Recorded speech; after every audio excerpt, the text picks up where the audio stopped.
Hello friends, welcome to my channel. Friends, आप लोग का मेरे यूट्यूब चैनल में बहुत बहुत स्वागत है। मैं उम्मीद करती हूँ आप लोग स्वस्थ होंगे, मस्त होंगे, पढ़ाई लिखाई में व्यस्त होंगे। और अब आप लोग सुने कि हम लोग क्या पढ़ेंगे।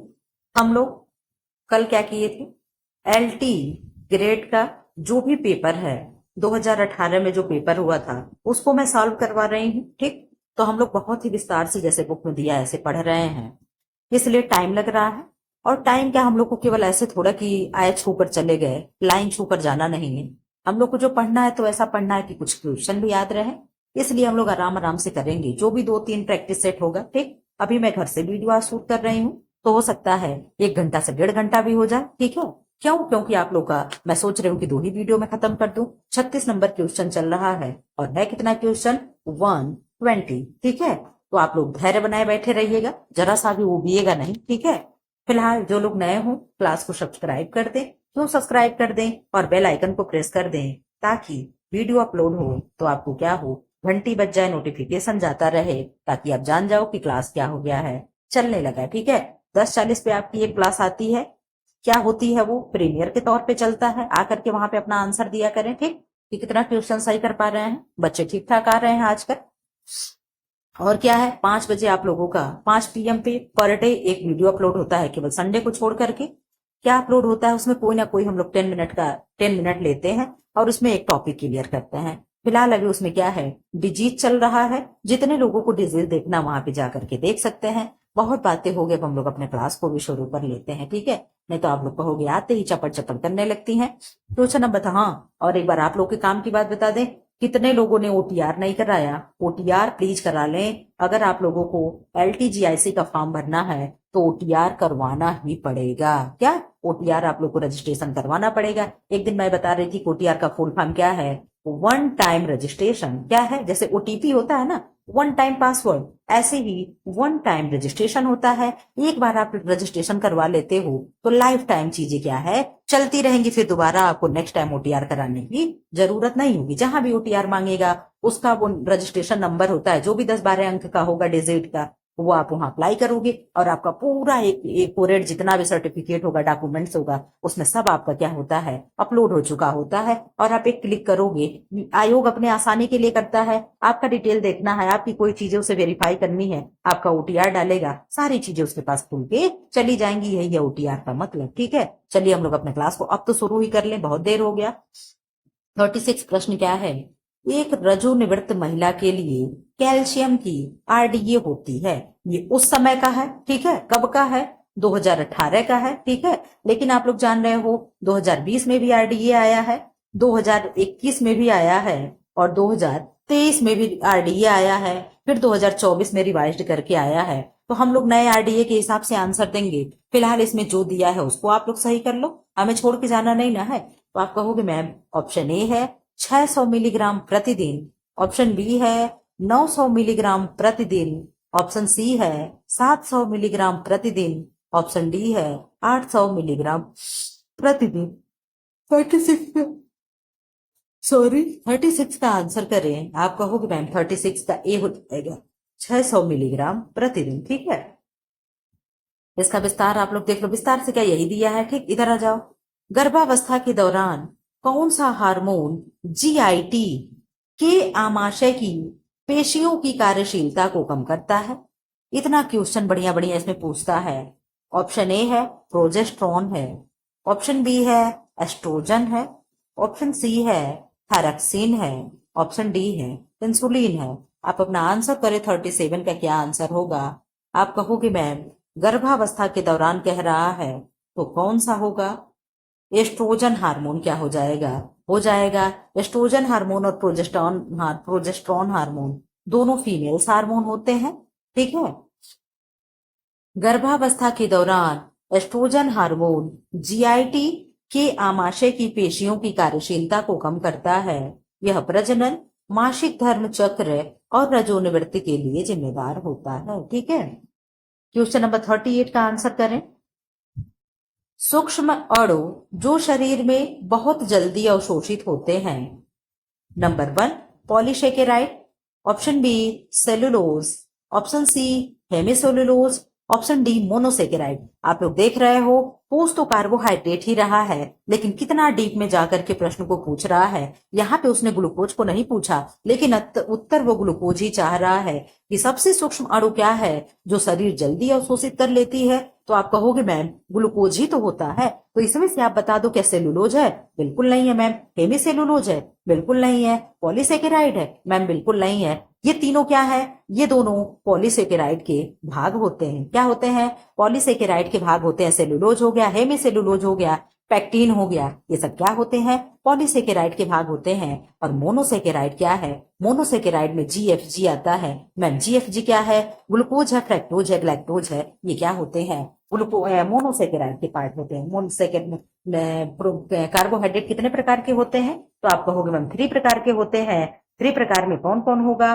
पॉलीसेकेराइड नहीं, मोनोसेकेराइड, नेक्स्ट नंबर पे डाइसेकेराइड, देन पॉलीसेकेराइड। ठीक है, ये 3 प्रकार होते हैं। इन तीनों में सबसे सरल क्या होता है? आप कहोगी मैम मोनोसेकेराइड होता है। मोनोसेकेराइड में क्या होता है? शर्करा के 1 अणु होते हैं। पॉलीसेकेराइड में शर्करा के 2 अणु होते हैं। अरे सॉरी, डाइसेकेराइड में और पॉलीसेकेराइड में शर्करा के 2 से अधिक अणु होते हैं। ठीक है, इस तरीके से आपको अंदर घुस के पढ़ना है। ऐसे एक अब ऊपर ऊपर पढ़ने का जमाना चला गया। ठीक है, अब जीआईसी एलटी ग्रेड की तैयारी करने जा रहे हैं, तो ये ऊपर ऊपर पढ़ने से काम नहीं चलेगा। सूक्ष्म अणु जो शरीर के सूक्ष्म अणु इधर कहते हैं, सूक्ष्म अणु जो शरीर में जल्दी अवशोषित होता है उसे मोनोसेकेराइड कहते हैं। मोनोसेकेराइड कार्बोज का सबसे सरलतम रूप होता है। मोनोसेकेराइड 2 शब्दों से मिलकर बना है, मोनो प्लस सेकेराइड। ठीक है, पीईएम का प्रथम सूचक क्या है? पीईएम क्या होता है पहले तो ये आप बता दो। आप कहोगे मैम प्रोटीन, एनर्जी, माल, न्यूट्रिशन। क्या होगा? प्रोटीन, एनर्जी, माल, न्यूट्रिशन। ठीक है, ये क्या है? पीईएम है। नंबर 1 क्या है? ए क्या है ऑप्शन? आयु अनुसार वजन कम करना। ऑप्शन बी क्या है? आयु अनुसार वजन अधिक होना। ऑप्शन सी क्या है? कम बी एस आर होना। बीएमआर होगा, या टाइपिंग गलत हो गई होगी। ठीक है, बीएमआर होना। ऑप्शन डी उपर्युक्त सभी होना।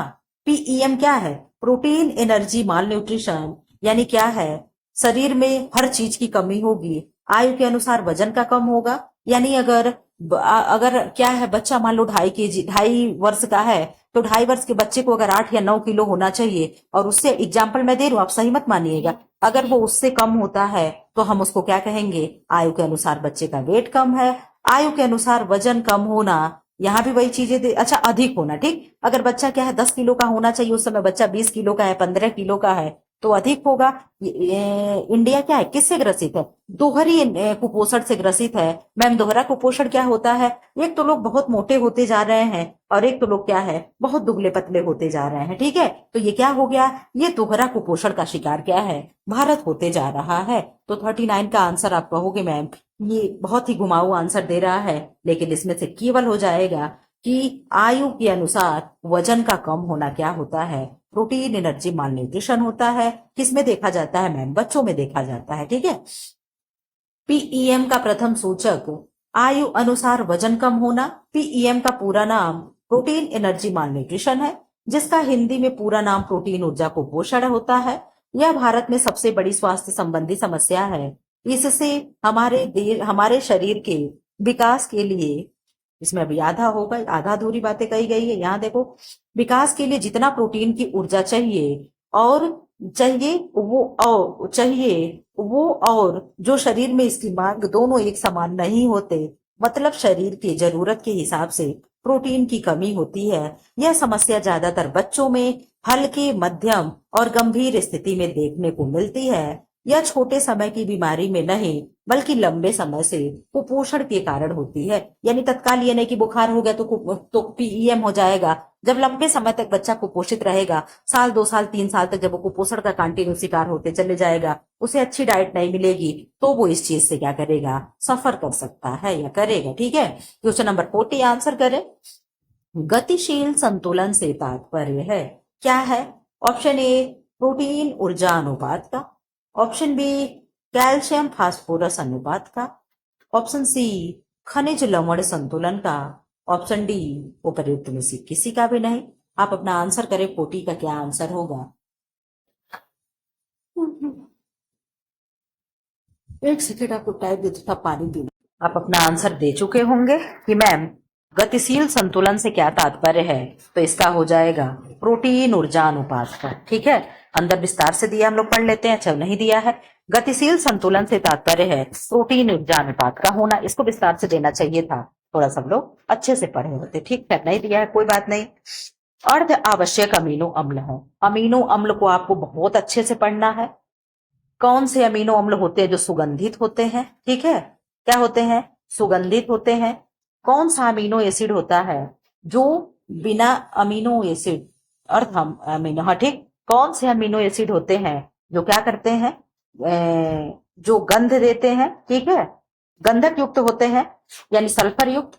कौन से अमीनो एसिड होते हैं जो मीठे होते हैं स्वाद में? ठीक है, इस तरीके के क्या होते हैं, कौन से अमीनो एसिड होते हैं जिनके खाने पे गैस बनता है? ये सारी चीजें क्या है आपको बताना है। और जब ये कब बता पाओगे? जब आप विस्तार से पढ़ोगे। ठीक है, जब आप लोग इसको विस्तार से पढ़ेंगे तब ये चीजें जानेंगे। और विस्तार से अब मैं पढ़ाने वाली हूँ। फिलहाल अभी आप लोग ट्यूशन आंसर 10:40 वाला आप लोग का कंटिन्यू चलेगा।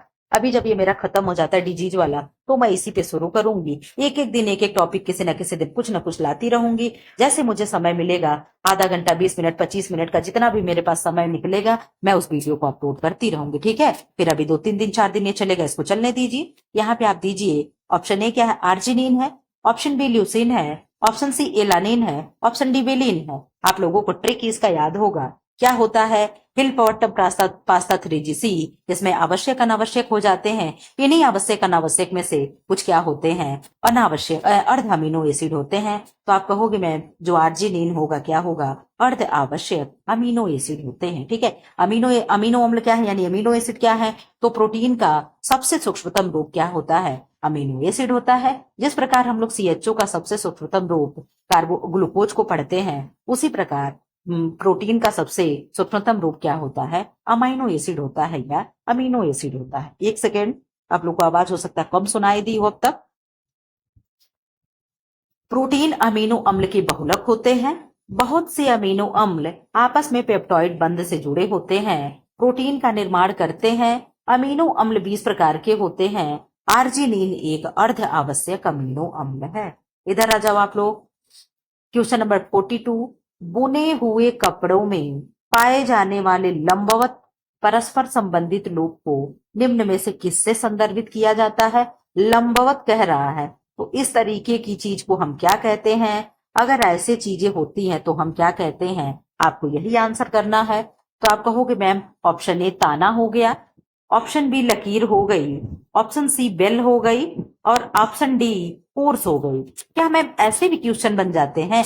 जी हाँ, ऐसे भी क्वेश्चन बन जाते हैं। और इसको क्या कहेंगे? आप कहोगे मैम वार्प कहते हैं। इसको क्या कहते हैं? वेफ्ट कहते हैं। क्या कहते हैं? वार्प एंड वेफ्ट कहते हैं। ठीक है, यानी ताना एंड बाना कहते हैं। क्या कहते हैं? ताना एंड बाना कहते हैं। तो इसका आंसर सही हो जाएगा ताना। ठीक है, बुने हुए कपड़े में पाए जाने वाले लंबवत लंबवत लंबवतः चलिए परस्पर संबंधित लोग को ताना में से संदर्भित किया जाता है। ठीक, question number 43,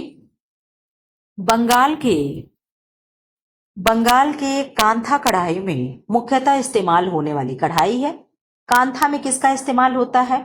option A running कढ़ाई, option B herringbone, option C shadow कढ़ाई, ऑप्शन डी फ्रेंच नाट।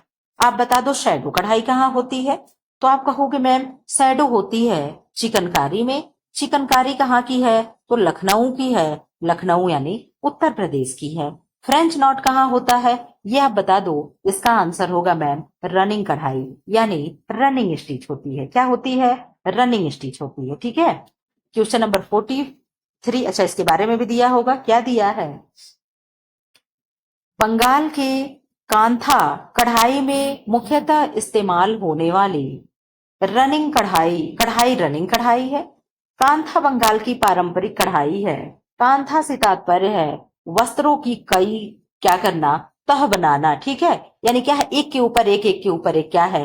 कपड़े बनाते जाते हैं। अपने यहाँ का, जैसे वहां का कांथा बोला जा रहा है, अपने यहाँ का वो जो गुदड़ी होती है या कथरी होती है, वो चीजें होती है। ठीक है, कितने लोगों के घर में गुदड़ी कथरी होगा? आप लोग जानते होंगे, देखते होंगे। ठीक है, वही चीजें यहाँ पे पूछ रहा है। एक सेकेंड। ठीक है, आप अपना आंसर दीजिए। यहाँ तो आंसर हो गया ना, क्वेश्चन नंबर 44। लंबे तंतु को क्या कहते हैं? मुझे लगा ना कि माइक बंद है लेकिन चल, अरे रिकॉर्डर बंद है लेकिन चल रहा है। लंबे तंतु को क्या कहते हैं? देख लो आप लोग, ऐसे भी क्वेश्चन बन रहे हैं, सब हवा नहीं है, ठीक है, कि खा जाएगा। Option A staple fibre, option B elongation fibre, option C filament fibre, option D blended fibre. तो आप कहोगे मैम स्टीपल यानी छोटे फाइबर हो गए, ठीक है, फिलामेंट यानी बड़े फाइबर यानी लंबे फाइबर हो गए। तो इसका आंसर हो जाएगा मैम फिलामेंट फाइबर। क्या होगा? Filament fibre. इसका आंसर आप लोग देख लो विस्तार से जो दिया हुआ है।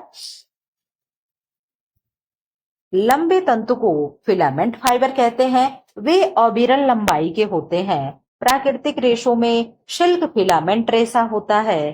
कृत्रिम रेशों को फिलामेंट या स्टेपल किसी भी रूप में तैयार किया जा सकता है। वो तो मेरे हाथ में है, हम चाहे तो बड़ा कर दें, हम चाहे तो छोटा कर दें, ठीक है। ये किसके हाथ में होता है? हम लोगों के हाथ में होता है, ठीक है। इधर आ जाओ। सिल्क विज्ञान को क्या कहते हैं? आप कहोगे मैम जिस विज्ञान के अंतर्गत हम सिल्क का अध्ययन करते हैं उसे क्या कहेंगे? Option A ericulture, option B sericulture, option C pisciculture, option D colony culture. तो कॉलोनी कल्चर तो कुछ नहीं होगा। आप कहोगे मैम एरी नहीं एपी कल्चर होता तो मधुमक्खी पालन हो जाता। क्या होता? मधुमक्खी पालन हो जाता। और यहाँ पे सेरीकल्चर हो गया तो रेशम यानी शिल्क पालन हो गया, ठीक है, क्या हो गया? शिल्क पालन हो गया। पीसी कल्चर यानी क्या हो गया? मत्स्य पालन हो गया। क्या हो गया? मत्स्य पालन हो गया। कॉलोनी कल्चर नामक कोई शब्द नहीं होता है, ठीक है। इधर आओ, आप आंसर यार इसका विस्तार से एक बार हम लोग पढ़ लेते हैं। सिल्क विज्ञान या शिल्क के उत्पादन को सेरीकल्चर कहते हैं। रेशम उत्पादन की यह पहली प्रक्रिया है जिसमें रेशे के कीड़ों को पाला जाता है। किस पेड़ पे पाला जाता है? तो शहतूत के पेड़ पे पाला जाता है, ठीक है। रेशम के कीड़े का जीवन काल 2 माह का होता है। उसी अल्पावधि में यह 4 अवस्थाओं से होकर गुजरता है। यानी इसी 2 माह में वह कितने फेजेस पार करता है? तो आप कहोगे मैम वो 4 फेजेस पार करता है, ठीक है। उसकी अवस्थाएं क्या है? अंडा है, लार्वा है, प्यूपा है, कीड़ा है। ये भी आपको क्रम से लगाने के लिए आता है कि किशिल्क के कीड़े का जीवन क्रम से लगाएं, ठीक है। आप लोग कई जगह पीवाईक्यू में दिए देखे होंगे। तो पहले क्या होगा? किसी भी चीज का पहले अंडा आएगा, ठीक है। क्या होगा? पहले अंडा आएगा, फिर अंडे को, अब मैं आपको ट्रिक बता रही हूँ याद करने का, ठीक है। ये मत सोचिएगा कि ऐसे दिया हुआ है, ये ट्रिक है, आप सुनते चलिए। क्या होगा? पहले किसी भी चीज का अंडा आएगा। मुर्गी भी पहले अंडा देगी, चिड़िया भी पहले अंडा देता है, सांप भी पहले अंडा देता है, छिपकली भी पहले अंडा देती है, ठीक है। तो वैसे ही ये क्या है? शिल्क का कीड़ा भी पहले क्या देगा? आप कहोगे मैम पहले अंडा देगा, ठीक है। बच्चा नहीं देगा, पहले क्या देगा? अंडा देगा। उस अंडे को फोड़ो, ठीक। अगर आप अंडा, जितने लोग भी खाते होंगे नॉनवेज होंगे, ठीक है, या नहीं खाते होंगे तो कहीं ना कहीं देखे होंगे, वो क्या करते हैं? अंडे को लेते हैं, उसे तोड़ देते हैं, और तोड़ने के बाद क्या करते हैं? उसमें से उसका जो वो लिक्विड होता है उसे निकाल करके तवे पे डाल के फ्राई करते हैं। तो वो क्या हो गया? वो लार्वा जैसे, लार जैसे चिपचिपा होता है नहीं होता? सही सही बताइएगा, वो कैसा होगा? आप कहोगे मैम लार जैसे चिपचिपा होता है ना, वो बिल्कुल एकदम चिपचिपा होगा। आप अंडे को तोड़ करके देख लीजिएगा अगर जो लोग ना देखे हों, ठीक है। ऐसे हो नहीं सकता है कि कोई एग ना देखा हो, ठीक है, भले ही खाया ना हो बट देखा, और तोड़ते हुए तो सब लोग देखे होंगे। तो आप कहोगे मैम फिर सेकंड नंबर पे लार्वा लार जैसे निकलेगा, फिर क्या होगा? प्यूपा हो जाएगा। फिर क्या होगा? वो प्यूपा होगा, और उसके बाद क्या हो जाएगा? कीड़ा हो जाएगा। अंडे में से क्या होगा? पहले तो तोड़ोगे तो आप लार्वा निकल जाएगा। लार्वा के बाद फिर पीछे से क्या होता है? उसमें से क्या होगा? हल्का सा छोटा सा क्या होगा? प्यूपा निकलेगा, और वही प्यूपा बढ़ेगा तो क्या हो जाएगा? कीड़ा हो जाएगा। अब आप इस तरीके से याद करिएगा। रेशम के कीड़े का उत्पादन 2 मुख्य कार्यों हेतु किया जाता है। नंबर 1, आगामी फसल प्राप्त करने हेतु कीड़ों को तैयार किया जाता है, यानी सारे कीड़ों को मार नहीं दिया जाता है। कुछ कीड़ों को क्या होता है, कीड़े को जब वो कोकून जब फट जाता है तब उसमें से कीड़े बाहर निकल जाते हैं। और कुछ होता है जो प्यूपा की अवस्था में ही कीड़े को क्या किया जाता है? खौलते पानी में पकड़ करके डाल दिया जाता है। आप लोग नेट पे सर्च करके आप लोग देख सकते हो। मैं दिखा देती वीडियो चलते हुए, लेकिन कॉपीराइट आ जाएगा, ठीक है। तो इसको आप नेट पे सर्च करके शिल्क कीड़े का पालन आप देख सकते हैं। इतना गंदा लगता है कि आपको क्या बताएं, ठीक है। ऐसे कीड़ा पकड़ पकड़ करके उठा करके उसमें मारा जाता है, बहुत ही गंदा लगता है। आपको देखना हो तो देख लीजिएगा। हम तो 7th में साइंस पढ़ाते हैं बच्चों को, तो उन सबों को मोबाइल पे दिखाते हैं, तो हमेशा देखते ही रहते हैं, ठीक है। आपको देखना हो तो देख लीजिएगा। साइंस की बुक में भी दिया है, 7th का साइंस आप पहला ही चैप्टर पढ़ोगे तो वहां सिल्क के बारे में बहुत विस्तार से दिया। पढ़ना हो तो आप वहां से भी पढ़ सकते हैं, ठीक है। दूसरा क्या होगा, रेशम की प्राप्ति के लिए हम इसकी खेती करते हैं। आप लोग को ये तो नहीं लग रहा कि मैम बकवास करके केवल टाइम बढ़ा रही हैं। अगर जिनको ऐसा लगता हो तो प्लीज आप लोग कुछ दूसरा देख लें, ठीक है। हम ऐसे ही पढ़ाते हैं, एक क्वेश्चन लाते हैं, उसको न जाने कितने देर तक, 5 से 7 मिनट तक कभी कभी हो जाता है, मैं एक्सप्लेन करती रहती हूँ, ठीक है। आपके सब्जेक्ट की बातें हो रही हैं, कोई मैं अपने घर की आपको कहानी नहीं सुना रही हूँ, ठीक है। तो क्या है, क्वेश्चन नंबर 46 का आंसर करें। स्त्री को गर्भधारण की अवधि संभावित होती है, कितने दिन की गर्भधारण की अवधि होती है। आप अपना आंसर करें कि कितने दिन का गर्भधारण का समय होता है। आप कहोगे मैम ऑप्शन ए 260 दिन होगा, ऑप्शन बी 270 दिन होगा, ऑप्शन डी 290 दिन होगा, सॉरी ऑप्शन सी 290 दिन होगा, ऑप्शन डी 280 दिन होगा। आप बता दो कितने दिन का गर्भकाल होता है, आप बता दीजिए। आप कहोगे मैम गर्भकाल जो होता है 280 दिन का होता है, 9 मंथ का होता है, ठीक है। कितने मंथ का, 9 मंथ का होता है, और 37 सप्ताह का होता है। एक बार आप लोग प्लीज रीचेक कर लीजिएगा, मैं बहुत दिन हो गया रिवाइज किए, मैंने रिवाइज नहीं किया है, ठीक है। इसलिए मैं यहाँ पे आप लोग को दे रही हूँ। 37 से 40 सप्ताह होता है। आप लोग एक बार चेक करिएगा कि 37 से 40 वीक, क्या मैंने सही बताया। और 10 चंद्रमास होता है, महीने में अगर गिनोगे तो क्या होगा, 10 चंद्रमास होता है। यही क्वेश्चन बनते, इससे बाहर नहीं जाता है। पहले तो दिन पूछेगा तो आप कहोगे 280 दिन, ठीक है। संभावित दिन होता है, एकदम एक्चुअल नहीं होता है। मंथ कितना होता है, वो भी लगभग 9 मंथ। कभी भी आप लोग देखते हो बेबी 7 मंथ में भी हो जाता है, 8 मंथ में भी हो जाता है, किसी का बेबी एकदम कंप्लीट 9 मंथ में भी नहीं हो रहा होता है, ठीक है। तो आप कहोगे मैम संभावित 9 महीना, संभावित 280 दिन, संभावित 37 से 40 सप्ताह, और संभावित 10 चंद्रमास। यही केवल 4 डेट आपको याद करना है, इससे बाहर कहीं से भी क्वेश्चन नहीं जाना है, ठीक है। इधर जवाब क्या दे रहा है, जब पुरुष का शुक्राणु स्त्री के अंडाणु के कोशिका भित्ति में प्रवेश करता है तो यह निषेचन कहलाता है, ठीक। क्या कहलाता है, फर्टिलाइजेशन कहलाता है, निषेचन कहलाता है। निषेचन की क्रिया के फलस्वरूप भ्रूण का निर्माण होता है तथा इसमें बहुगुणन होने के पश्चात गर्भाशय में स्थापित होना गर्भधारण कहलाता है। स्त्री की गर्भावस्था की अवधि 280 दिन संभावित होती है, ठीक है। इधर आ जाओ, 4 माह की अवस्था में आमतौर पर बालक का वजन होता है, ऑप्शन ए 2 गुना, ऑप्शन बी 3 गुना, ऑप्शन सी आधा, ऑप्शन डी उपयुक्त में से कोई नहीं। अब आप अपना आंसर दीजिए, 47 का क्या होगा। आप कहोगे मैम 4 माह की अवस्था में आमतौर पर बालक का वजन जो होता है दोगुना हो जाता है। ये 4 माह हो गया, 6 माह हो गया, दोनों में क्या होगा, दुगना हो जाएगा। 1 वर्ष में क्या होता है, 3 गुना हो जाता है। कितना हो जाएगा, 1 वर्ष में 3 गुना हो जाता है, ठीक। अंडाणु परिपक्व होते हैं, कब अंडाणु परिपक्व होते हैं, तो आप कहोगे मैम ऑप्शन ए 20 डेज में, ऑप्शन बी 25 डेज में, ऑप्शन सी 28 डेज में, ऑप्शन डी 30 डेज में। आप अपना आंसर बता दें कि अंडाणु कब परिपक्व होता है। तो आप कहोगे मैम 28 डेज में, ठीक। क्या है, 28 डेज में। अगर इसी 28 डेज में स्पर्म अगर मिल गया तो क्या है, प्रेगनेंसी कंसीव हो जाती है। और अगर नहीं स्पर्म से इसकी मुलाकात हुई, ओवम की, अंडाणु की, तो क्या हो जाता है, यही जो है मेंस्ट्रुएशन साइकिल के रूप में क्या है, रक्त के रूप में बाहर निकल जाता है, ठीक है। 28 क्या है, 28 डेज में अंडाणु परिपक्व होता है। जब लड़कियों का शारीरिक विकास पूर्ण हो जाता है, अर्थात पूर्णतया युवा हो जाती हैं तथा उनके योनि मार्ग से रक्तस्राव होना प्रारंभ होता है, तो उसे रजोधर्म या मासिक धर्म कहते हैं। मासिक धर्म प्रारंभ होने का अर्थ यह है कि स्त्री की प्रजनन अंग पूर्णतया विकसित हो गई है तथा उनमें माता बनने की जैविकीय क्षमता आ चुकी है, ठीक है। क्वेश्चन नंबर 49 का आंसर करें आप लोग। फोटो तिरछा खींचा गया, आंसर दिख जा रहा है। खैर चलिए कोई बात नहीं, मैं उम्मीद करती हूँ कि आंसर तो आपको आता ही होगा, ठीक है।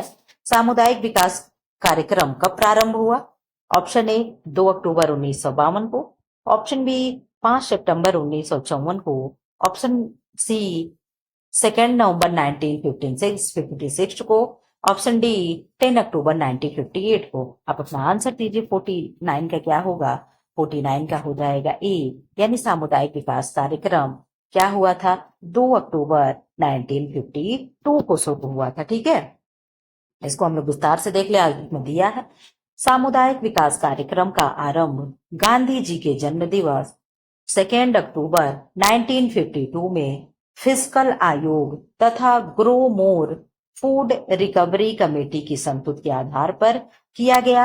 अब आप लोगों को होमवर्क है कि आपको ये चीजें याद करनी है, ठीक है, क्योंकि ये डेट और सन तो सब लोग रट डाले हैं, गांधी जी के जन्मदिन पे हुआ ये भी सब लोग रट डाले हैं, लेकिन अगर पूछ ले कि सामुदायिक विकास कार्यक्रम का आरंभ किस कमेटी के संतुति पे हुई थी, संतुत यानी सलाह पे हुई थी, तो यहाँ पे बहुत से लोग आंसर नहीं दे पाएंगे, लेकिन आप लोग मुझसे पढ़ रहे हैं तो आप लोग इसका आंसर दोगे, ठीक है। और क्या दोगे आंसर? कि मैम फिस्कल आयोग तथा grow more food recovery committee की संतुत के आधार पे सीडीपी की स्थापना की गई थी, सामुदायिक डेवलपमेंट कार्यक्रम की स्थापना की गई थी। ठीक है, आपको ये चीजें याद होनी चाहिए। ऐसे मैं हमेशा याद कराती हूँ कि जो पीएचसी है यानी प्राथमिक हेल्थ केयर है सेंटर है, वहां पे किसके आधार पे वो गठित किया गया था, मैं हमेशा बताती हूँ कि भोर कमेटी की संतुत पे पीएचसी की स्थापना की गई थी। ठीक है, ऐसे ही आपको ये भी याद करना है। इसका उद्देश्य क्या है? ग्रामीण लोगों का बहुमुखी डेवलपमेंट करना है, यानी ओवरऑल डेवलपमेंट करना है। ठीक है, उन्हीं के प्रयत्नों तथा सहकारी सहायता द्वारा करना था। हमें उनकी हेल्प लेकर के उनको हमें आगे बढ़ाना है। ठीक है, भारत में सामुदायिक विकास योजना का कार्यक्रम बहुत पहले से चलता आ रहा है। ठीक है, क्वेश्चन नंबर 49 हम लोग देख चुके। अब क्वेश्चन नंबर 50। आज मैं घर पे हूँ, मैं बहुत आराम से, मुझे कोई भी जल्दी नहीं है। ठीक है, मैं स्कूल में जब वीडियो शूट करती हूँ तो ये लगता है कि मेरी घंटी अब बज जाएगी। ठीक है, चलो अब आज मैं घर पे हूँ। क्वेश्चन नंबर 50 का आंसर क्या होगा? एसेप्सिस से तात्पर्य है। एसेप्सिस क्या होता है? एक बार आप लोग नेट पे जाकर के जरूर सर्च करके इसके बारे में पढ़िएगा। ठीक है, मेरे पास इतना टाइम नहीं था कि मैं प्रश्न को पढ़ लूं क्या है, फिर आप लोगों को मैं आंसर कराऊं, इसलिए मैं क्या है, नहीं तो सेप्सिस के बारे में मैं पता करके आई होती। आप बता दो क्या होगा? ऑप्शन ए सूक्ष्म जीवाणुओं को हटाना है, ऑप्शन बी सूक्ष्म जीवाणुओं को दूर रखना है, ऑप्शन सी सूक्ष्म जीवाणुओं को मारना है, ऑप्शन डी सूक्ष्म जीवाणुओं की क्रियाओं में व्यवधान उत्पन्न करना है। आप एक चीज तो समझ रहे होंगे कि होगा सूक्ष्म जीवाणुओं से रिलेटेड। ठीक है, किससे होगा? सूक्ष्म जीवाणुओं से ही, यानी माइकोबैक्टीरिया से ये चीजें ली गई हैं। लेकिन इसमें क्या है, मारना है कि हटाना है कि दूर भगा देना है, क्या करना है, ये चीजें कंफर्म नहीं है। ठीक है, तो इसका आंसर हो जाएगा बी, यानी सूक्ष्म जीवाणुओं को क्या करना है, हमें दूर भगा देना है। जैसे हम कहीं भी हाथ पे अपना नोज खुजला लिए, सिर खुजला लिए, कहीं यहाँ पे टेबल रखा है, इस पे मैंने हाथ रख लिया, और क्या है वहां पे चीजें क्या है, डस्ट लगी हुई हैं, और वो डस्ट क्या हुआ, मैंने हाथ नहीं धुला, अपने नाक में उंगली कर लिया, मुंह में कर लिया, वो क्या है, सूक्ष्म जीवाणु मेरे अंदर चले गए। ठीक है, तो यही क्या है, एसेप्सिस से क्या तात्पर्य है, तो क्या होगा, सूक्ष्म जीवाणुओं को दूर रखना क्या है, एसेप्सिस कहलाता है। ठीक है, इसमें देखिए विस्तार से भी दिया है, क्या एक बार देख लेते हैं। दिया है एसेप्सिस से तात्पर्य, बस इतने बस दिया, सूक्ष्म जीवाणुओं को दूर कर, जहां ज्यादा जरूरत होती है ना वहां विस्तार नहीं देता है। ये आप लोग भी नोटिस किए होंगे कि जहां हमें ज्यादा चीजों की जरूरत होती है वहां हमें वो चीजें मिलती नहीं है। ठीक है, खैर कोई बात नहीं, होती रहती है, बड़े बड़े शहरों में छोटी छोटी बातें होती रहती हैं। 51 का आंसर करें, बाल विहार, जिसे हम किंडर गार्डन कहते हैं। क्या कहते हैं? किंडर गार्डन कहते हैं। अभी टाइम भी तो ठीक ठाक, अभी 28 मिनट हुआ है, हम लोग इतनी टाइम ठीक ठाक क्वेश्चन कर लिए।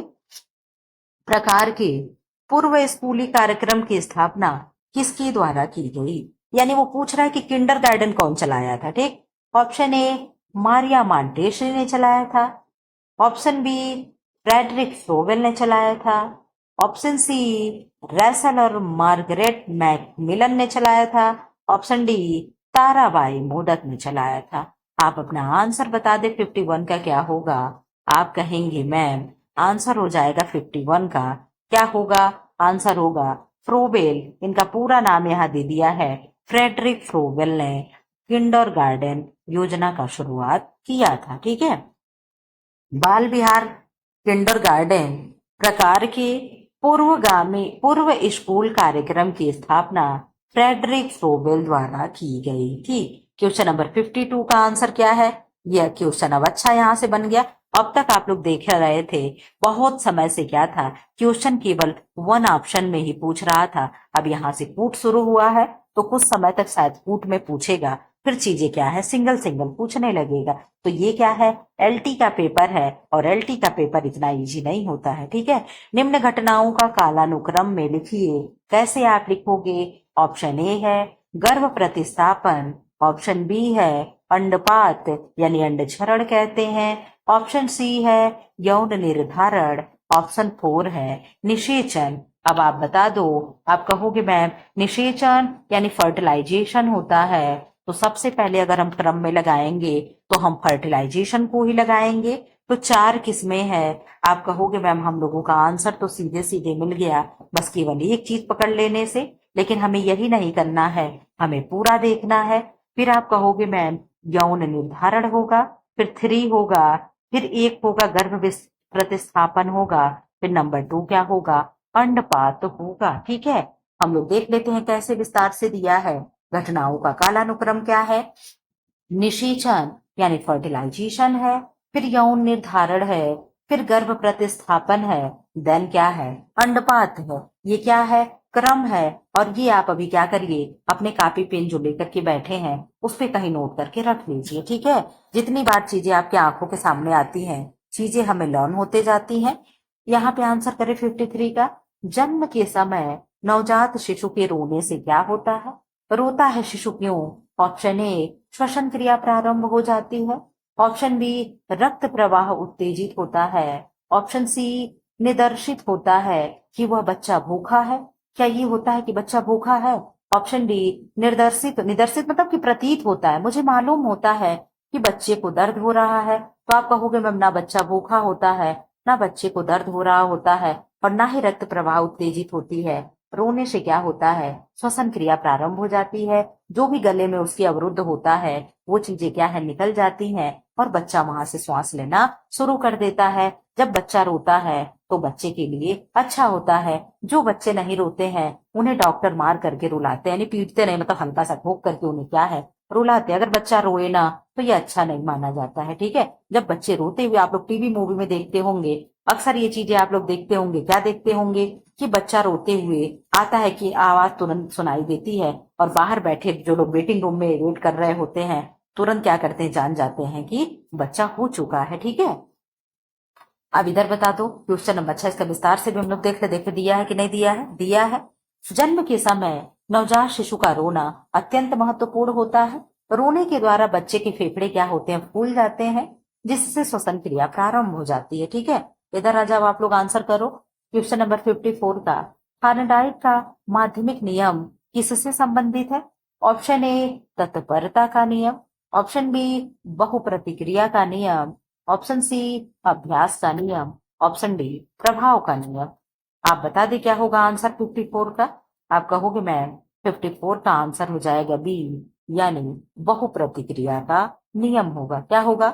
बहुप्रतिक्रिया का नियम होगा, ठीक है। यहाँ पे विस्तार से दिया है, पढ़ लिया जा।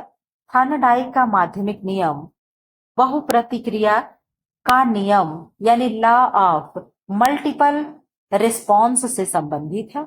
इस नियम के अनुसार व्यक्ति के सामने जब नवीन समस्या आती है तो वह उसे सुलझाने के लिए विविध प्रकार की क्रियाएं करता है, और तब तक करता रहता है जब तक कि वह सही अनुक्रिया की खोज नहीं कर लेता।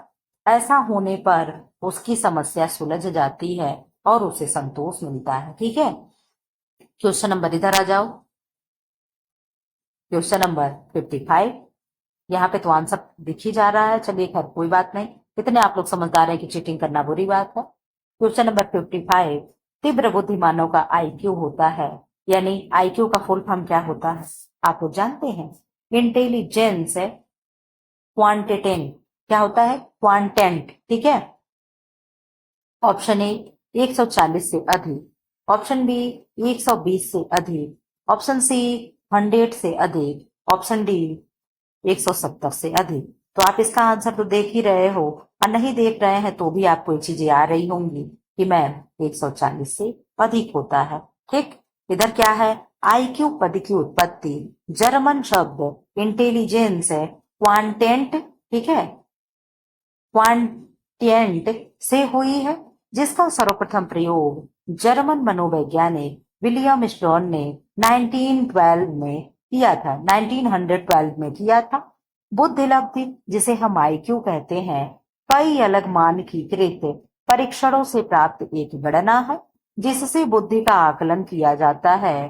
तीव्र बुद्धिमानों का आईक्यू 140 होता है। कितना होता है?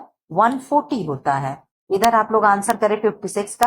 अब यहाँ फिर कूट मिलाने को आ गया, इधर कर दे छोटा, तब आपको दिखेगा। ठीक, बहुत बढ़िया से दिख रहा है। ठीक है, अब इससे छोटा करेंगे तो नीचे की चीजें छुप जाएंगी और उत्तर दिखने लगेगा। इधर आ जाओ आप लोग। क्या है कि सिद्धांत वेदता है, और सिद्धांत किसने कौन सा सिद्धांत दिया है? वाइगोत्स्की का क्या सिद्धांत है? एरिक एरिक्सन का क्या सिद्धांत है? चलो पहले हम ऐसे कर लेते हैं, फिर दिखाएंगे, क्योंकि ऐसे दिख नहीं रहा होगा। वाइगोत्स्की क्या सिद्धांत दिए, एरिक एरिक्सन ने क्या सिद्धांत दिया, पियाजे ने क्या सिद्धांत दिया, फ्रायड ने क्या सिद्धांत दिया? ये तो बहुत इजी प्रश्न है आप लोगों के लिए, क्योंकि आप लोग सब याद किए हो। पियाजे का सबसे पहले आप लोग याद किए होंगे, तो पहले पियाजे को मिला लो। आप कहोगे मैम पियाजे का संज्ञानात्मक विकास है क्या? मैम देखिए है, तो हम देखेंगे तो मिट जाएगा, इसलिए आप लोग अभी रहने दीजिए, लगा करके हम लोग सीधे सीधे चेक किया जाएगा। दूसरा नंबर आप बताओ। आप कहोगे मैम दूसरे नंबर पे हमें फ्रायड का याद आता है, और फ्रायड ने क्या किया था? मनोविश्लेषणात्मक सिद्धांत दिया था। अब बचे वाइगोत्स्की। वाइगोत्स्की में ही तो जेडपीडी वगैरह आता है। आप कहोगे जी मैम वाइगोत्स्की में ही क्या होता है? जेडपीडी यानी मोर नॉलेजेबल अदर्स आता है। तो क्या हो जाएगा मैम? मनोसामाजिक हो जाएगा। क्या, अरे सॉरी सॉरी सॉरी सॉरी, क्या होगा?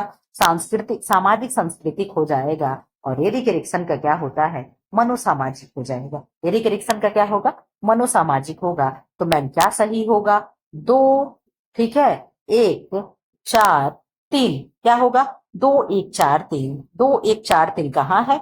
2 1 4 3, मैम सी वाला आंसर हम लोगों का सही हो गया। ठीक है, ऐसे आप लोगों को भी करना है। यहां देखो दे रहा है वाइगोत्स्की सामाजिक सांस्कृतिक, एरिक एरिक्सन मनोसामाजिक, पियाजे संज्ञानात्मक, फ्रायड मनोविश्लेषणात्मक। कोई याद हो ना हो, ये दोनों और एक वाइगोत्स्की, ये तो हम लोगों को याद ही था। ठीक है, नहीं एरिक एरिक्सन ये सांस्कृतिक वाला, एक बार के लिए मैं एरिक वाइगोत्स्की का ना बता पाती, लेकिन ये तीनों तो मुझे लर्न था। ठीक है, अब बता दो। ये वाला प्रश्न बहुत अच्छा है। एन्यूरेसिस व्यवहार में कौन सी समस्या होती है? पीवाईक्यू करते करते क्वेश्चन तो आप लोग को लर्न हो गया होगा, लेकिन खैर कोई बात नहीं है। एन्यूरेसिस क्या होता है?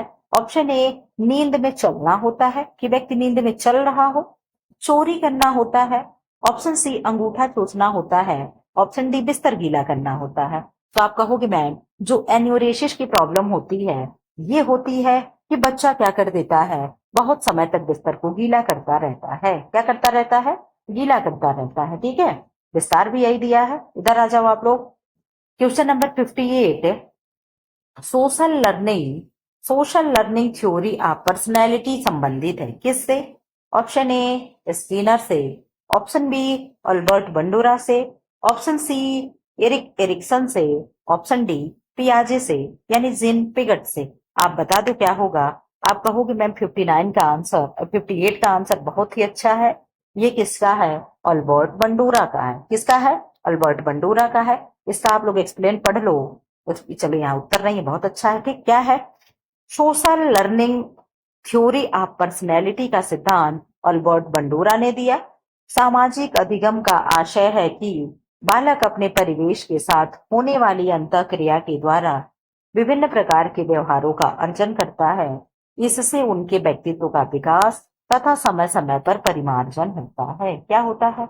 समय समय पर परिमार्जन होता है। ठीक है, क्वेश्चन नंबर 59 का आंसर करें। वर्णांधता है एक, क्या होता है? पहले इस शब्द को तोड़ो। वर्ण प्लस अंधता, क्या हो गया? वर्ण प्लस अंधता। वर्ण का मतलब हो गया रंग यानी कलर। वर्ण क्या है? अनेकार्थी शब्द है। एक वर्ण का मतलब रंग होता है, एक वर्ण का मतलब क्या होता है? वर्ण व्यवस्था वाली होती है, यानी जाति वाली हो जाती है कि कौन शूद्र है, कौन ब्राह्मण है, कौन क्षत्रिय है। ठीक है, और अंधता का मतलब हो गया मैम अंधा होना, यानी आंखों से न दिखाई देना, यानी अंधा होना। तो इसका मतलब क्या हो गया, जो रंग को ना देख पाए, इसका मतलब क्या हो गया, वर्णांधता हो गया। कौन से रंग को मैम नहीं देख पाता है, तो ग्रीन और रेड में डिफरेंट नहीं कर पाता है। रेड को ग्रीन कहता है और ग्रीन को रेड कहता है। जिसको भी ये डिजीज हुआ होता है, और ये होता किसको है मैम, तो ये आनुवांशिक रोग है, यानी जेनेटिक डिजीज है। ठीक है, आपके अगर फादर में होगा तो आपको मिलेगा, आपसे आपके बच्चे को मिलेगा, उनसे उनके बच्चों को मिलेगा। ये क्या है, पीढ़ी दर पीढ़ी स्थानांतरित होने वाले रोग होते हैं। इन्हें क्या कहते हैं, वर्णांधता कहते हैं। इसकी वाहक कौन होती है, तो इसकी वाहक फीमेल होती है। कौन होती है, फीमेल होती है। ठीक है, इधर आ जाओ। तो इसका आंसर तो आप लोग यहां से सी देख लिए। ठीक है, क्या होगा इसका आंसर, सी हो जाएगा। ठीक, वर्णांधता एक आनुवांशिक रोग है जो आंखों से संबंधित बीमारी है, जिसमें व्यक्ति लाल रंग की पहचान नहीं कर पाता। इस बुक में केवल लाल दिया है, लेकिन ये होता है कि लाल और रंग में डिफरेंट नहीं कर पाता, लाल और हरे में। ठीक है, मुख्यतः यह रोग पुरुषों में होता है, जबकि स्त्रियां एक इस रोग को क्या होती हैं, वाहक यानी कैरियर होती हैं। औरतें ही सारी चीजें फैलाती हैं। ठीक, ऐसे याद करने के लिए है। ठीक, हम औरत हैं, किसी भी औरत की बुराई नहीं कर सकते हैं। ठीक है, तो क्या है, औरतें ही किसी रोग को फैलाती हैं। तो आप इस तरीके से अब याद कर लीजिएगा, भूलेगा नहीं। ठीक, क्वेश्चन नंबर 60 और 60-60-120 होता है। हम लोग 50-50 पे आ चुके हैं। ठीक है, दो प्रैक्टिस सेट में 50-50 हुआ और वीडियो हो गया 41 मिनट का। ठीक है, तो हम लोग देखते हैं कहां तक क्वेश्चन कर पाते, हो सकता है सब करा दें। पूर्व स्कूली बालकों के लिए प्रवेश परीक्षाओं, पाठ्य पुस्तकों एवं गृह कार्य को प्रतिबंधित करने की संस्तुति की थी। किसने की थी, ऑप्शन ए कोठारी कमीशन ने, ऑप्शन बी यशपाल कमेटी ने, ऑप्शन सी राष्ट्रीय शिक्षा नीति 1986 ने, ऑप्शन डी एबॉर्ड एवं वुड समिति ने। 60 का आंसर करें आप, क्या होगा, आप कहोगे मैम 60 का आंसर हो जाएगा कि पूर्व स्कूली बालकों के लिए प्रवेश परीक्षाओं, पाठ्य पुस्तकों एवं गृह कार्य को प्रतिबंधित करने की संस्तुति किसने किया था, तो आप कहोगे मैम ये किया था यशपाल कमेटी ने, यानी यशपाल समिति ने। इसका विस्तार से आप लोग देख लो। पूर्व स्कूली बालकों के लिए प्रवेश परीक्षा यानी एंट्रेंस एग्जाम, पाठ्य पुस्तकों एवं गृह कार्य को प्रतिबंधित करने की संस्तुति दिया था। उन्होंने कहा कि ये सारी चीजें ना दो, ना उनका एंट्रेंस एग्जाम कराओ, ना उन्हें कोई भी मतलब उन्हें पाठ्यक्रम में बांधो कि तुम्हारा ये कोर्स है, ये पूरा करना, ये पढ़ना, ये परीक्षा देना है, और ना उन्हें गृह कार्य दो, उन्हें होमवर्क भी ना दो, उन्हें क्या कर दो, इन सारे चीजों से आजाद कर दो। ये किसने कहा था, यशपाल समिति ने कहा था। किसने कहा था, यशपाल समिति ने कहा था। ठीक है, यह समिति 1992 में भारत सरकार के मानव संसाधन मंत्रालय द्वारा 8 शिक्षाविदों को शामिल करके बनाया गया था। कब आया था ये समिति, 1992 में। और इसने क्या कहा था, इसने कहा कोई इंट्रेंस एग्जाम नहीं होगा, कोई भी बच्चों का करिकुलम नहीं होगा, कोई पाठ्यक्रम नहीं होगा, कोई भी एसडब्ल्यू नहीं होगा, ये सारी चीजें बच्चों को फ्री करो और बच्चे केवल बैग लेकर आए और यस यस करते चले जाएं। क्या करते चले जाएं, यस यस करते चले जाएं। ठीक, अब आप इससे याद रखोगे। ठीक है, किसने कहा था, यशपाल समिति ने कहा था। बच्चे क्या करेंगे, नो नो नहीं करेंगे। कभी भी आप लिखने के लिए दोगे तो बच्चे नहीं मना करेंगे, बच्चे क्या करते चले जाएंगे, यस यस करते चले जाएंगे। ठीक, क्वेश्चन नंबर 61 का आंसर करें आप लोग। मस्तिष्क अपने वयस्क भार का 90% तक पहुंचता है जब बालक की आयु होती है, यानी प्रश्न पूछ रहा है कि बच्चे की आयु कितनी होती है जब उसका मस्तिष्क का विकास, डेवलपमेंट ब्रेन का कितना हो चुका होता है, 19%, यानी 90% विकास उसका हो जाता है। ऑप्शन ए है 4 वर्ष की आयु का, ऑप्शन बी है 5 वर्ष की आयु का, ऑप्शन सी है 6 वर्ष की आयु का, ऑप्शन डी है 7 वर्ष की आयु का। बता दो 61 का क्या होगा, आप कहोगे मैम 61 का हो जाएगा कि जब बच्चा 6 वर्ष की आयु का होता है तो वो अपने मस्तिष्क के भाग कितना हो जाता है, 90% तक बालक का विकास हो चुका होता है, हो चुका होता है। ठीक, वयस्क भार का 90% तक पहुंच जाता है। ठीक, विस्तार देख लो, विस्तार भी यही दे रहा है, कोई वो नहीं है। अब इधर देख लो, वंशानुक्रम यानी आनुवंशिकता का अणु है। क्या है आनुवंशिकता का अणु, ऑप्शन ए डीएनए है। डीएनए का कोई फुल फॉर्म बताए, कमेंट बॉक्स में प्रीमियर चल रहा, आप लोग इसमें आंसर दें। आरएनए है, एटीपी है, उपर्युक्त में से कोई नहीं है। इन तीनों शब्द का आप लोग फुल फॉर्म बता दें। डीएनए, डीएनए का फुल फॉर्म क्या होगा, आप बता दें हमें क्या होगा। आप कहोगे मैम डीएनए का फुल फॉर्म होगा डीऑक्सी राइबो न्यूक्लिक एसिड। क्या होगा? Deoxy ribo nucleic acid. ठीक है, ये क्या हो गया? डीएनए का फुल फॉर्म हो गया। ठीक है, आरएनए का फुल फॉर्म आप लोग बता दें। आरएनए क्या होता? सॉरी सॉरी, ये तो मैंने किसका बताया? ये डीएनए का बताया। हाँ तो सही तो है, डीएनए ही ना। मैंने आपसे क्या पूछा? मैंने आपसे आरएनए का पूछा। ठीक, आप अपना आरएनए का बता दें क्या होगा। और एटीपी क्या होगा? Adeno triphosphate. क्या होगा? Adeno triphosphate. लेकिन आपको आरएनए का बताना ही पड़ेगा। ठीक है, आप इससे बच के नहीं जा सकते हो। पहले तो इसका आंसर हो गया मैम डीएनए ही होगा। क्या होगा? डीएनए होगा। आप इसका आंसर करें कि माता पिता के गुण जिसे क्या कहते हैं?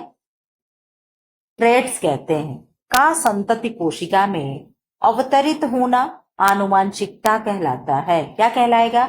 आनुवांशिकता कहलाएगा। जीव विज्ञान में आनुवांशिकता का अध्ययन आनुवांशिकी, जिसे जेनेटिक्स कहते हैं, के अंतर्गत किया जाता है। आनुवांशिकता का अणु डीएनए होता है। क्या होता है? डीएनए होता है। एक सेकंड, हाँ ठीक, क्या होगा? डीएनए होता है।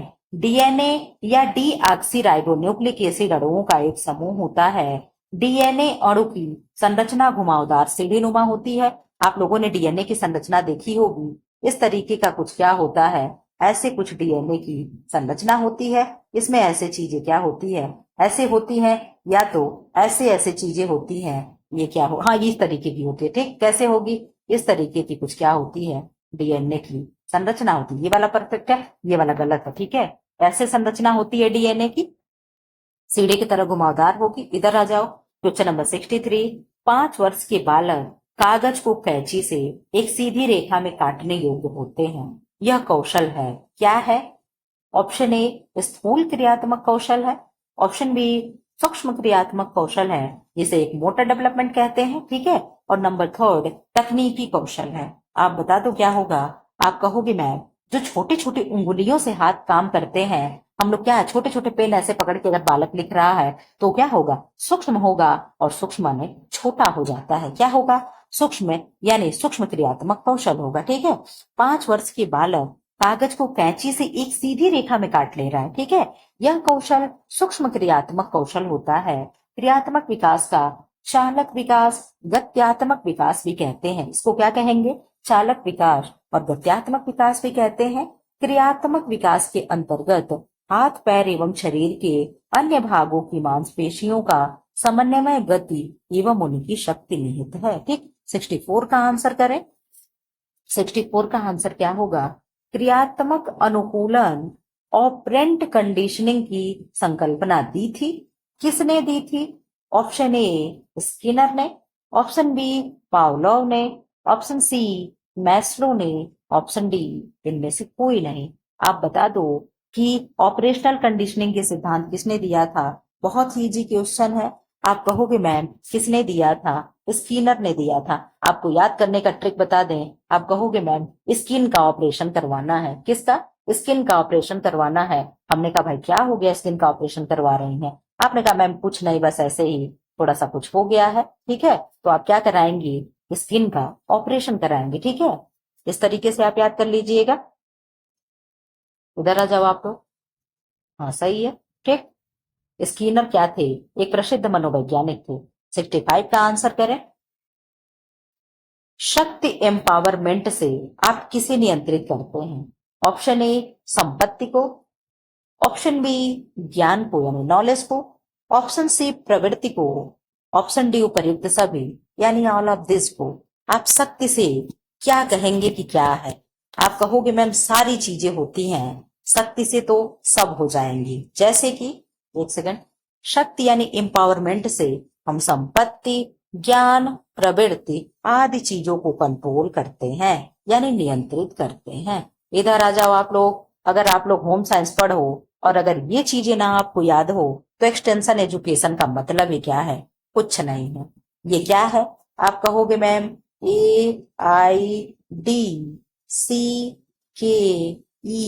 AIDS, यही है ना? SE क्या होगा? SE, यही मेरा उल्टा हो जाता है। देखो साथ है, 1 2 3 4 5 6 7। क्या हो गया? Attention, interest, desire, convention, knowledge, satisfaction, evaluation. ठीक है, ये क्या है? एड पॉश एक ट्रिक है जिसे आप पढ़ लोगे तो चीजें क्रम से लगेंगी। अब यहाँ पे आप क्रम से लगाओ। ध्यान आकर्षण, आप कहोगे मैम ध्यान आकर्षण क्या है? अटेंशन प्लीज, सब लोग कहते हैं ना, क्या कहते हैं? Attention please. Hello guys, attention please, ये क्या हो गया? ध्यान आकर्षण, यानी नंबर 1 सही है। क्या होगा? नंबर 1 से। अभी आप लोग देखिएगा मैं कैसे लगाऊंगी। ठीक, क्या होगा? नंबर 1 सही होगा, यानी ये कट गया। ठीक है, अब इसके बाद आप क्या कहोगे? अटेंशन प्लीज के बाद फिर क्या कहा जाएगा? आप कहोगे मैम इसके बाद क्या होगा? क्रिया, विश्वास, आकांक्षा, संतुष्टि, अभिरुचि। हिंदी में याद करो ना तो दिक्कत होती। क्या होगा? अभिरुचि होगी। फिर क्या होगा? अभिरुचि होगी। और अभिरुचि के बाद क्या आ जाएगा मैम? अभिरुचि कहाँ पे आएगा? किसके साथ आएगा? तो आप कहोगे मैम फिर क्या होगा? 2 पे आएगा, यानी नंबर 1 और फिर 6। तो नंबर 1 के बाद 6 कहाँ है? आप कहोगे मैम ये भी कट गया और ये भी कट गया, यानी ऑप्शन हो गया आपका सी। अरे बी। अब बी में कैसे आप लगाओगे? आप कहोगे मैम अटेंशन हो गया, फिर अभिरुचि हो गया, यानी क्या हो गया? अटेंशन, फिर अभिरुचि को क्या कहा जा रहा है? इंटरेस्ट, फिर क्या है? संतुष्टि। ठीक है, यानी डिजायर, फिर क्या है? 5 पे विश्वास, यानी क्या है?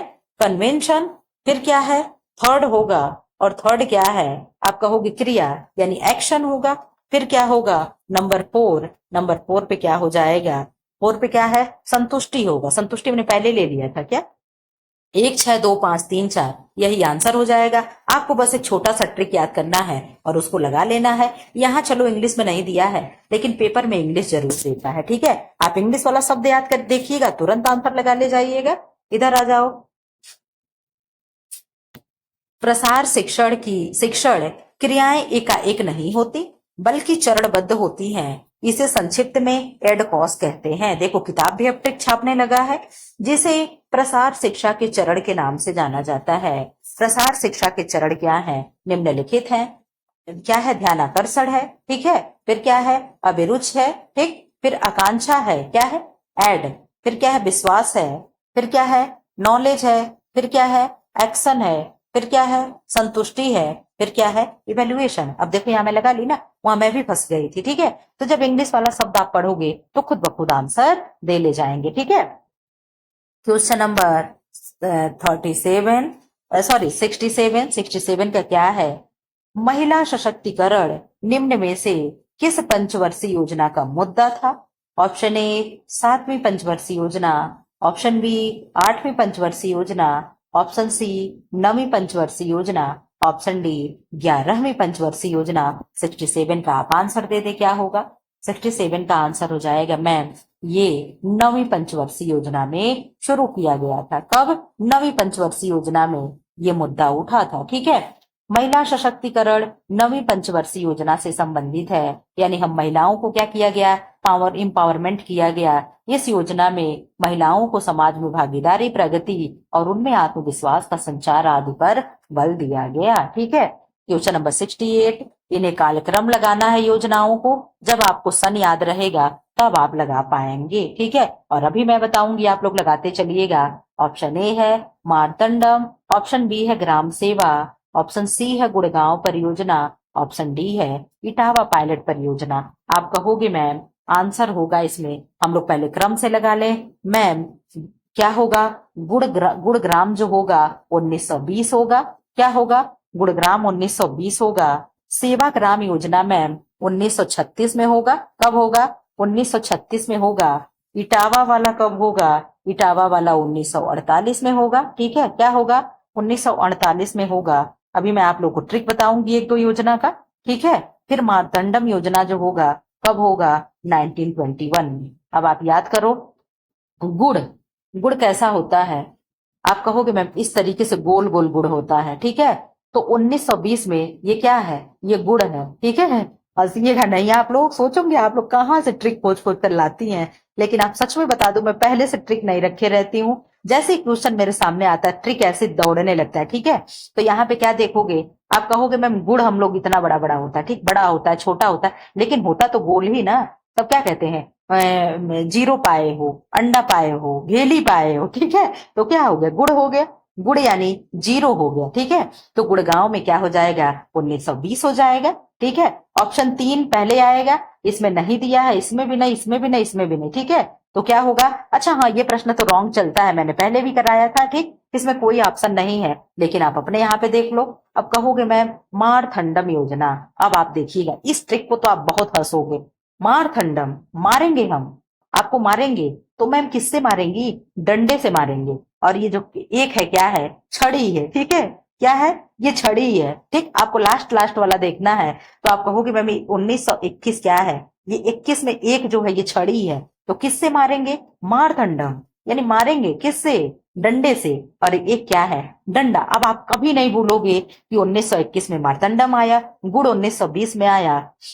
और क्या है, सेवाग्राम परियोजना। जब तक यंग एज में लोग रहते हैं तब तक सेवा हवा की नहीं सूझती है। जब 35-36 साल के लोग होने लगते हैं तो उनको क्या सूझती है कि हमें भी सेवा करना चाहिए, ठीक है। कब सूझती है मैम, जब 36-37 साल के हो जाते हैं तो अब सब लोग सोचते हैं चलो अब तक बहुत पाप कर लिए, अब थोड़ा सा चलो उधर निकलते हैं, सेवा हवा करते हैं। फिर सेवा करते करते फिर लोग भक्ति लाइन में घुस जाते हैं 60 के बाद से, ठीक है। तो आप क्या करोगे, आप कहोगे मैम 36 में क्या होगा, हम सेवा करना शुरू कर देते हैं। हम ही नहीं, सब लोग शुरू कर देते हैं। हो सकता है मैम आप भी शुरू कर देंगे जब 36 पे हो जाएंगी तो, ठीक है। तो 1936 में क्या होगा, सेवाग्राम योजना शुरुआत हुई, ठीक। ये अब कभी नहीं आप लोग भूलोगे। अब बचा एक सिंगल ट्रिक, इटावा। आप कहोगे मैम इटावा को कैसे याद कराएंगी, इटावा के कौन है, अखिलेश यादव हैं, ठीक है। हमारे पूर्व सीएम अखिलेश यादव, ठीक है। वो कहाँ के हैं, इटावा के हैं, ठीक है। कहाँ के हैं, इटावा के। आप कहोगे मैम अब अखिलेश यादव को कहां से ले आई, अरे आप सुनो तो, धैर्य बनाओ। इटावा यानी सैफई से, ठीक है। आप कहोगे मैम वो क्या थे, जब वो सीएम बने थे तो पूरे इंडिया में सबसे यंगेस्ट सीएम थे, ठीक है। उनसे कम उम्र में कोई सीएम का पद नहीं धारण किया था। सेकंड नंबर पे हमारे वर्तमान में सीएम साहब जो हैं, ठीक है, कहाँ के हैं, जो गोरखपुर के योगी आदित्यनाथ जी हैं, ये क्या है, सेकंड नंबर पे, ये कम एज के सीएम है। लेकिन पहले कम एज के सीएम कौन थे, तो आप कहोगे मैम 48 साल में अखिलेश जी क्या थे, अखिलेश भैया इटावा के जो है वो सीएम बन गए थे, ठीक है। अब आप ऐसे याद करोगे, ये चारों योजना कभी भी आप भुला करके दिखाना, तब मुझसे आप कहना, ठीक है। तो अखिलेश भैया कितने साल के थे, आप कहोगे मैम इटावा के थे और 48 साल के थे तो सीएम बन गए। गुड़गांव, गुड़ हम लोग 20 बनाओगे तो गुड़ हो जाएगा। मारतंडम हम डंडे से मारेंगे, एक यानी डंडा हो गया। 36 साल के लोग होते हैं मैम तो सेवा हुआ करने की सोचते हैं। ये आपका है आंसर, ठीक है। अब इधर आ जाओ, आप यहाँ देख लो, गुड़गांव परियोजना 1920, मारतंडम 1921, सेवाग्राम 1936, पायलट 1948। अब इस तरीके से आप कभी भी ये प्रश्न भूल करके दिखाना और मुझे याद कर लेना, मेरे ट्रिक को याद कर लेना, कभी भी आपको प्रश्न नहीं भूलेगा, ठीक है। इधर आ जाओ 69। हम सोच रहे हैं 70 क्वेश्चन करा लें, उसके बाद छोड़ देते हैं आप लोगों को। फिर 70 के बाद 70, 30, 100 और 20-50 क्वेश्चन रहेगा, एक नेक्स्ट सीरीज में ला देंगे। आप लोग जैसा कहो। फिलहाल मैं स्कूल से आई हूँ तो जरा सा भी रेस्ट नहीं की हूँ, तो मैं सोच रही हूँ कितना टाइम हो रहा है, 4:45 हो रहा। मैं सोच थोड़ा सा आधा घंटा का मैं पावर नैप ले लूं, ठीक है। इसके बाद उठ करके घर में भी थोड़े काम करने होते हैं, ठीक। आप लोग जैसा कहें, जैसा आप लोगों का आज्ञा हो, मैं उस हिसाब से करूंगी। क्वेश्चन नंबर 69 का आंसर करें, निम्न में से कौन सा संचार में बाधा नहीं है और नहीं है, इसको आप जरूर सर्कल कर लोगे। मैं हमेशा आपको दिखाती हूँ, ये इसीलिए दिखाती हूँ कि ताकि आप चीजें सीखें। ऑप्शन ए शोर यानी नॉइज होगा, ऑप्शन बी भाषा यानी लैंग्वेज होगा, ऑप्शन सी आय समूह यानी एज ग्रुप होगा, ऑप्शन डी बोरियत यानी बोर्डम होगा। आप बता दो क्या होगा। आप कहोगे मैम बोर्डम तो थकान होता है ना, बोरियत का क्या होता है, आप लोग देख लीजिएगा। 69 का क्या होगा, आप कहोगे मैम 69 का आंसर हमें देना है, जी हाँ देना है। संचार में बाधा क्या नहीं है, तो आप कहोगे मैम एज ग्रुप जो है बाधा नहीं होगा, बाकी शोर भी बाधा होगा, भाषा भी बाधा बाधा होगा। अगर कोई आ जाए अमेरिका से, डोनाल्ड ट्रंप आ जाए और वो हम लोग को इंग्लिश में भाषण दे, तो हम लोग के लिए क्या है, सब जीरो है ना जाने क्या बोल रहे। गाली दे दे तो भी हम लोग नहीं जान, हाँ इडियट उडियट कहे तो भले ही समझ लेंगे, लेकिन वो गाली दे तो हम लोग जान पाएंगे नहीं। इसी तरीके से अगर हम लोग अपने भोजपुरी में या अपने भाषा में हम लोग उनको गाली दे दे, कुत्ता कह दे, कमीना कह दे, तो समझ पाएंगे नहीं, समझ पाएंगे, ठीक है। हो सकता है ताली बजाने लगे, ओ गुड गुड गुड ठीक है। तो ये चीजें क्या है, तो भाषा भी बाधा होती है संचार में। बोरियत ठीक है, पढ़ते पढ़ते थक गए मैम, उबासियां ले रही हैं, पानी पी रही हैं, इधर उधर टाइम काट रही हैं, तो क्या ये भी बोरियत हो रहा है, क्लास छोड़ के हम चले गए। तो क्या हो जाएगा, एज ग्रुप यानी आय समूह हो जाएगा। ठीक है, थोड़ा सा हंस लिया, हमें भी सही लगने लगा। ठीक, बहुत हम भी सच में बोर हो रहे थे। क्वेश्चन नंबर 70 का आंसर करें। सामुदायिक विकास किस संकल्पना से विकसित हुआ है? कहीं डोनाल्ड ट्रंप अगर मेरी वीडियो देख ले तब क्या होगा, तब तो आ जाएंगे हमें उड़वाने हैं। ऑप्शन ए सामूहिक शिक्षा, ऑप्शन बी प्रसार शिक्षा, ऑप्शन सी सामाजिक शिक्षा, ऑप्शन डी उपयुक्त में से कोई नहीं, यानी नन ऑफ दीज। 70 का आंसर करें। आप लोगों का लास्ट क्वेश्चन है। हम लोग कितने क्वेश्चन से कर रहे हैं? 36 क्वेश्चन से करते करते हम लोग कहाँ आ गए? 70 क्वेश्चन। तो हम लोग कितना क्वेश्चन किए भाई? 36। एक इधर से ले लो और 40, 41 क्वेश्चन किए। खैर चलो ठीक है, कोई बात नहीं है। यहाँ आप आंसर कर दे, क्या होगा? सामुदायिक विकास संकल्पना के विकास से विकसित हुआ, क्या हुआ? ऑप्शन ए है सामूहिक शिक्षा, प्रसार शिक्षा, सामाजिक शिक्षा, कोई नहीं। 70 का आंसर होगा, चलो 75 तक करा देते हैं। ठीक, 70 का आंसर होगा, आप कहोगे मैम बी प्रसार शिक्षा होगा। क्या होगा? एक्सटेंशन एजुकेशन होगा। इधर देख लो, सामुदायिक विकास कार्यक्रम प्रसार शिक्षा की संकल्पना से विकसित हुआ है।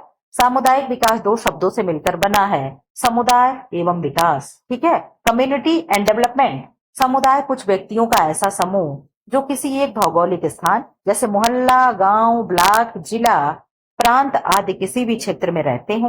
आप किसी गांव के होंगे, उस गांव के लोग हर कोई एक दूसरे को जानता होगा।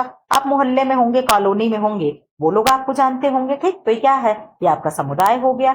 इधर आ जाओ, प्रधानमंत्री कौशल विकास योजना है, क्या है? ऑप्शन ए औपचारिक शिक्षा है, ऑप्शन बी अनौपचारिकेतर शिक्षा है, ऑप्शन सी सामूहिक शिक्षा है, ऑप्शन डी अनौपचारिक शिक्षा है। आप बता दो क्या होगा? आप कहोगे मैम प्रधानमंत्री कौशल विकास योजना है, क्या है? अनौपचारिक शिक्षा है। औपचारिक और अनौपचारिक दो ही होता है। ठीक है, फॉर्मल एंड इनफॉर्मल एजुकेशन। तो क्या होगा? अनौपचारिक शिक्षा है। प्रधानमंत्री कौशल विकास योजना एक अनौपचारिक शिक्षा है। इस योजना की शुरुआत जुलाई 2015 में भारत सरकार द्वारा की गई। इसका उद्देश्य सन 2020 तक 1 करोड़ युवाओं को प्रशिक्षण देना था और उसके माध्यम से कम पढ़े लिखे युवकों को रोजगार मुहैया कराना था। ठीक है, क्वेश्चन नंबर 72। इसमें से क्या सुमेलित नहीं है, आपको ये बताना है। ये तो बहुत इजी हो गया। प्रसार शिक्षा विधि दे रहा, प्रसार की विधि दे रहा है और इधर प्रसार का संपर्क दे रहा है। ठीक, घर पे भेंट करना क्या होगा? व्यक्तिगत संपर्क, बिल्कुल सही। दूरदर्शन क्या है? जनसंपर्क। संगोष्ठी क्या है? जनसंपर्क। परिणाम प्रदर्शन क्या है? व्यक्तिगत संपर्क। तो क्या परिणाम प्रदर्शन व्यक्तिगत संपर्क है? आप कहोगे नहीं मैम, ये दोनों तो मॉस कम्युनिकेशन है, यानी इससे ज्यादा से ज्यादा लोग लाभ ले सकते हैं। लेकिन परिणाम प्रदर्शन क्या है? ये व्यक्ति संपर्क नहीं है। व्यक्ति संपर्क क्या है? व्यक्तिगत संपर्क घर में भेंट करना, लेटर भेजना, फार्म हाउस पे संपर्क करना, ये ऑफिस में जाकर के संपर्क करना, ये क्या होता है? पर्सनल कम्युनिकेशन होता है। ठीक है, इधर आ जाओ आप लोग, यहाँ देख लो, यही चीजें दिया है। क्वेश्चन नंबर 73 कूट आ गया। अब यहाँ पे कूट क्या है? यहाँ पे चीजें आप लोगों को मैं ये पढ़ाऊंगी। ठीक है, 5 बजे वाला वीडियो जैसे खत्म हो जाएगा, मैं वहां पे विस्तार से लेकर के आऊंगी कि प्रसार शिक्षण के चरण प्रक्रिया में निम्न 5 चरणों को, आवश्यक 5 चरणों का क्रम बनाओ। जैसे पहले हमारे पास कोई प्रश्न आया, हम उसको क्या करेंगे? उसे देखेंगे, पुनर्विचार करेंगे, मूल्यांकन करेंगे, स्थिति का, समस्या का समाधान करेंगे। ये वाला सारा मैं आप लोग को कराऊंगी, बहुत अच्छे से कराऊंगी। मैं फोटो फाटो खींच के रेडी कर ली हूँ। अब किस दिन आपको पढ़ा दो, आप लोग सोचते रहो। ठीक है, ऑप्शन ए मूल्यांकन होगा, ऑप्शन बी पुनर्विचार होगा, ऑप्शन सी स्थिति एवं समस्या होगी, ऑप्शन डी शिक्षण कार्य योजना होगा, ऑप्शन डी उद्देश्य समापन होगा। आप कहोगे मैम कोई भी काम होगा तो क्या सबसे पहले हम लोग इवेल्युएशन को रख देंगे क्या? मैम बता दीजिए। तो आप सबसे पहले इवेल्युएशन को लास्ट में नहीं रखोगे, लास्ट में पुनर्विचार आता है, समझे?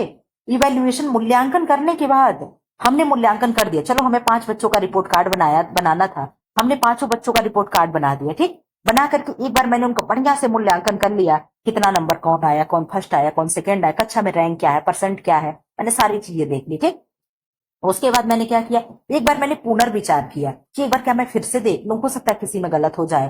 तो सेकंड लास्ट में क्या होगा? पुनः मूल्यांकन होगा, और फिर सेकंड मतलब लास्ट क्या होगा? पुनर्विचार होगा। अब इस तरीके से देखो ऑप्शन कहाँ है, टू लास्ट में किधर है? आप कहोगे मैम टू केवल एक में है, हम लोग का उत्तर निकल आया, समझे? अगर जरा सा भी आप अपने माइंड का प्रयोग करेंगे तो एलटी ग्रेड आपके दाएं हाथ का खेल होगी, ठीक है? किस हाथ की? बाएं हाथ की, दाएं नहीं क्या, बाएं हाथ की, ठीक है? मैं उल्टा बता रही हूँ चीजें, तो आप कहोगे मैम आप सही बताई हैं। अब यहाँ पे आप मैच करा लो। स्थिति एवं समस्या हम देखेंगे, हमारे पास क्या समस्या है, हमारे क्लास में बच्चे क्यों नहीं पढ़ रहे हैं, बच्चे क्यों नहीं आ रहे हैं, ठीक है? हम ये पहले समस्या जानेंगे, ठीक है? उनकी स्थिति जानेंगे कि क्या स्थिति है, फिर हम क्या करेंगे, हम उद्देश्य का समाधान करेंगे, ठीक है? क्या करेंगे, हम उसका समाधान करेंगे कि बच्चा बहुत सुबह स्कूल है इसलिए नहीं आ पा रहा है, या बच्चे को स्कूल में डांट पड़ रही इसलिए नहीं आ पा रहा है, तो हम यहाँ पे चीजें सुधारेंगे। फिर हम क्या करेंगे, शिक्षण कार्य योजना बनाएंगे। फिर हम एक क्या करेंगे, शिक्षण कार्य योजना बनाएंगे कि चलो ठीक है, आप इतना घंटा पढ़ोगे, इतने घंटे बाद आप खेल लोगे, फिर 10 मिनट पढ़ोगे, फिर थोड़ा सा आप कैरिकुलम कर लोगे, कुछ एक्टिविटी कर लोगे, ठीक है? तो ये क्या हो गया, मैंने शिक्षण कार्य योजना बना दी। फिर मैं क्या करूंगी, मूल्यांकन करूंगी कि इतना करने के बाद भी क्या इनकी स्थिति सुधरी कि नहीं सुधरी। तो ये मैं मूल्यांकन करूंगी, तो मैंने पाया कि हाँ सुधर गया। फिर मैं क्या करूंगी, उस पर पुनर्विचार करूंगी कि एक बार देख लो क्या इतने दुष्ट बच्चे इतने जल्दी सुधर गए, बच्चे तो बहुत शैतानी कर रहे थे। तो मैं क्या है, एक बार मैं पुनर्मूल्यांकन करूंगी, फिर आगे जहां भी जाना होगा वहां पे चीजें भेजूंगी। तो अब ये आंसर क्या हो जाएगा, डी हो जाएगा, ठीक है? इतनी मेरी बकवास से आपको चीजें तो याद हो ही जाती होंगी। प्रसार शिक्षण प्रक्रिया में 5 आवश्यक चरणों का सही क्रम यही होगा, ठीक है? जल्दी जल्दी आप लोग कर लो। 55-75 क्वेश्चन तक आप लोग को करा के मैं भी रेस्ट ले लेती हूँ। चलो यहाँ आंसर दिख जाने दो। राष्ट्रीय प्रसार प्रणाली किस वर्ष प्रारंभ हुई या आरंभ हुई? Option A 1952, option B 1953, option C 1954, option D 1956। आप बता दो क्या होगा, 74 का आंसर कर दे। 74 का क्या आंसर होगा? आप कहोगे मैम 74 का आंसर हो जाएगा बी, यानी 1953। आप लोग 1952 में, अभी आप लोग पढ़े हो, सामुदायिक विकास कार्यक्रम की स्थापना हुआ था 2 अक्टूबर को, और 1952 को ही और क्या हुआ था, फैमिली प्लानिंग आई थी भारत में सबसे पहले, यानी परिवार नियोजन कार्यक्रम भी 1952 में शुरू किया गया। ठीक, मुझे याद आया, मैंने बता दिया। इधर आप आ जाओ, ये क्वेश्चन दिया है दमदार। आप लोगों को मैं हमेशा दिवस कराती रहती हूँ, कह दो कोई नहीं कराता है, ठीक है? निम्नलिखित में से कौन सही नहीं है, क्या हमें बताना है जो सही नहीं है। ऑप्शन ए मानवाधिकार दिवस 10 दिसंबर को मनाते हैं। मैम ये सही है, तो जहां एक होगा आप उसे काट देंगे, ठीक है? नहीं पूछ रहा है। विश्व रेड क्रॉस दिवस 8 मई को मनाते हैं। क्या 8 मई को मनाते हैं? आप कहोगे मैम सोच कर बताएंगे। 8 मार्च को महिला दिवस मनाते हैं, ये तो मुझे मालूम है। पर्यावरण दिवस क्या 11 दिसंबर को मनाते हैं? आप कहोगे मैम 11 दिसंबर को क्या मनाते हैं, ये तो नहीं जान रहे हैं, लेकिन पर्यावरण दिवस हम 5 जून को मनाते हैं। तो गलत क्या है, गलत आपको एक मिला ना, क्या मिला, 3 नंबर वाला गलत मिल गया। तो इसमें भी 3, इसमें भी 3, अभी चलने दो। विश्व एड्स दिवस 5 जून को मनाते हैं। आप कहोगे मैम विश्व एड्स दिवस तो आप हमेशा बनाती हैं, AIDS ऐसे लिख दो, और एक और आई और डी को ले लो, तो यहाँ पे 1 दिसंबर हो जाएगा। तो एड्स दिवस भी नहीं होगा, तो यानी 4 हो गया और 3 हो गया। मैम आपका क्वेश्चन नंबर 1 आंसर हो गया। ऐसे क्वेश्चन को सही करते हैं। ये तरीका किसको किसको अच्छा लगता है, क्वेश्चन एलिमिनेशन का, ठीक है? अब आप यहाँ पे आ जाओ, क्या दिया है, मानवाधिकार दिवस 10 दिसंबर को मनाते हैं, विश्व रेड क्रॉस दिवस 8 मई को मनाते हैं, पर्यावरण दिवस 5 मार्च को जून को मनाते हैं, विश्व एड्स दिवस 1 दिसंबर को मनाते हैं। इस तरीके से आपका क्लास खत्म होता है। ऐसी वीडियो पाने के लिए चैनल को सब्सक्राइब करें, वीडियो को लाइक कर दें एंड कमेंट बॉक्स में कमेंट कर दें। Thanks for watching.